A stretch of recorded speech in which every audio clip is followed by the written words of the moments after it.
Hey guys, what's up? Welcome back here to today's edition of Intuitive Angling. And man, I really appreciate you guys swinging by the channel to hang out with me a little bit and check the video out. Always appreciate that. And guys, today we're going to be giving tips and advice on the best lures and techniques for fishing off the bank. Because I think a ton of people still fish off the bank. A lot of times here on the channel, we get too focused on fishing off a boat. And man, there's thousands and thousands of people that still like to bank fish and do bank fish. So I got a lot of experience at this. So I'm going to pass along some things that have really worked for me in the past, and hopefully it'll help you guys catch some fish too. Also, guys, just a quick invite. I'd just like to invite everybody out there to please hit that subscribe button to Intuitive Angling here if you like the content. Right now, we've only got about like 35 or 40% of the people that watch the videos that are actually channel subscribers. It's a good way to help out. And also, please check out all of our links we put in the description. Big thank you to everybody that's been using my my tackle warehouse link to purchase your tackle. You guys that are doing that have really helped the channel out a lot, so really appreciate that. Okay, guys, I'll tell you one thing. I've got a lot of experience on fishing off the bank in ponds and creeks and just on the lake in general because a couple different reasons. Back when I started fishing this, when I was a teenager, I didn't have a boat, I didn't have any money. So I became an expert in sneaking in farm ponds, and I knew where every farm pond was in Southwest Missouri, and I'd gotten run out of half of them by super mad owners that saw 14, 15-year-old kid fishing their pond out there. So I got a lot of tips and advice on how to avoid getting caught sneaking into a farm pond, which I don't recommend, and catching fish out of farm ponds, and then also I used to fish off the bank down at Grand Lake a lot. Again, back when I was a teenager and didn't have a boat, I'd go down there with my friends and we'd go all over the lake and we'd find some places we could fish off the bank, and we did a lot of bank fishing, before that. And then I have waded, hundreds of miles of creeks off, throughout my life. So I've got a lot of experience in that. So anyway, let's talk a little bit about, first of all, I want to talk about the best pond lures. And then we're going to talk about the best places, not the best pond lures, but the best bank fishing lures. And then I'm going to talk to you guys about the type of banks that you need to walk that are going to allow you to catch the most fish. So right now I've got, 5 baits out here that have really been productive for me. So we're going to go over each one of them. And I'll sort of give you a little seminar behind each one when they work the best. Okay, guys, probably one of the most versatile, bank fishing lures out there, especially for ponds, is a small spinnerbait. Not a big spinnerbait, but some type of a downsized spinnerbait, like this little 1/4 ounce one I got here. And for some reason in ponds, they really like Colorado blades. So I like some type of a little small profile, wider chartreuse spinnerbait, with a Colorado blade. Most ponds have stained water, so this has been a really good choice for me. I've also caught quite a few fish just fishing in lakes with it too, by paralleling those banks, shallow in lakes. But man, I've caught a bunch of good fish on a small spinnerbait. And one of the things you'll find out about ponds, especially pond fishing, is they prefer smaller baits most of the time. Not all the time, but it seems like I can just catch more fish on a smaller bait, but a little spinnerbait is going to be a really good one. The next one sort of in line with that is a little small buzzbait, a little 1/8 ounce buzzbait, no more than a 1/4 ounce buzzbait. And the good thing about the spinnerbait and the buzzbait is when you're fishing the bank with these smaller baits, you can make parallel casts and target sort of that 3 to 5 foot of water, which is where a lot of fish are when you're bank fishing. But again, a small buzzbait, 1/8 ounce, 1/4 ounce, is going to be a really good way to catch them. Usually white or black, either one on there.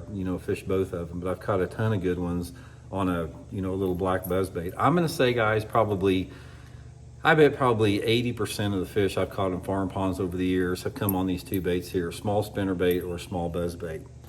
Okay, the next one is just an old curl tail plastic worm. This is the Zoom Old Monster right here. It's a little bit too big for a pond, but I just wanted to show you the curl tail. I'd recommend like some type of an 8-inch plastic worm, usually in some type of a darker color, because again, ponds are a little bit, off-colored water, and sometimes the lakes are too. But a curl tail plastic worm fished on a light slip sinker is a really good way to catch them. Now, when you're fishing off the bank with a plastic worm, it's a little bit different than like a spinnerbait or a buzzbait, because you can cast the plastic worm out in deeper water, straight out off the bank. You can cast it down the sides of the bank. You can really hit a lot of different depth zones with a plastic worm. Really good choice for that. Next one, guys, is a small crankbait, some type of a small, anywhere from a shallow to medium runner. This is the Megabass Super Z2. This will run 4 or 5 foot deep, but some type of a small diminutive crankbait. Square bill works really good, but something again that you can cast, 45-degree angle off the bank, parallel or even straight out. Caught a ton on a little crankbait. And finally, guys, one of a real good bait to fish if you got a little bit cleaner water in the lake or the pond you fish is a swim bait, like this Megabass Mag Draft. A swim bait is a really good bait to fish off the bank, especially if you have water visibility of over about 3 feet. Okay, that's the best lures on there. Now let's talk the important thing as far as the type of banks that you need to fish when you're fishing off the bank. Now, it's so freaking hot in here, guys, right now. It's 97 degrees outside in the garage. I'm like sweating like a pig out here, man. So anyway, here's some advice I'm going to give you guys for fishing off the bank. Not so much about ponds, but lakes. Let's talk about lakes and we'll talk about ponds. The best places for fishing off the bank on a lake are going to be points or steeper banks. You're not really going to do that good on flatter banks because a lot of times the flatter banks, fish are off the bank a little bit from them. But if you're on a steeper bank, like not a bluff bank because you can't hardly walk along a bluff bank, but if you're on a steep bank that's not too steep where you can't walk it, this is a really good place to fish off the bank because you can make those long parallel casts down the sides of the bank since it drops off a little deeper. So if you can get on a steep bank without falling into the water, try fishing those steep banks and making those long parallel casts down both sides of it. Now, the other area on a lake that's good is a point. A point is a natural attractor on that, and a point is going to allow you to fish both shallow and deep. When you're fishing on a point, you can start maybe 100 yards before the point and walk the bank up to the point, and you can fish out off the bank straight. You can fish, a little bit shallower, and when you get to that point, you can fan cast in and around. But I don't like fishing flat banks on lakes off the bank, and also I don't really like fishing like back in the coves too much. I usually like staying out on the main body of a creek or the main part of a lake, staying on points in those steeper banks. Now, ponds are pretty easy because most ponds, you can just walk the bank, and depending upon the size of the pond, sometimes you can cast all the way across the pond. But ponds are the same thing. Parallel cast to the bank if you can. This is when the spinnerbait really comes into play because fish that live in ponds usually live a little bit shallower. So, just walk the bank, cast parallel to the bank, cast out a little bit depending upon how deep it is. And one piece of advice I'll give you guys for fishing ponds is if you can, get in the water and wade in that pond. If you get in the water and wade up to your waist, you can put yourself in position to make a lot better casts because if you wade up to your waist in a pond, depending upon, how deep a pond is, you can cast to the bank at a 45-degree angle. You can still cast out in open water. And you catch so many more fish if you can. I know a lot of people don't like to get into pond water, but I would highly recommend, wading a pond if you possibly can.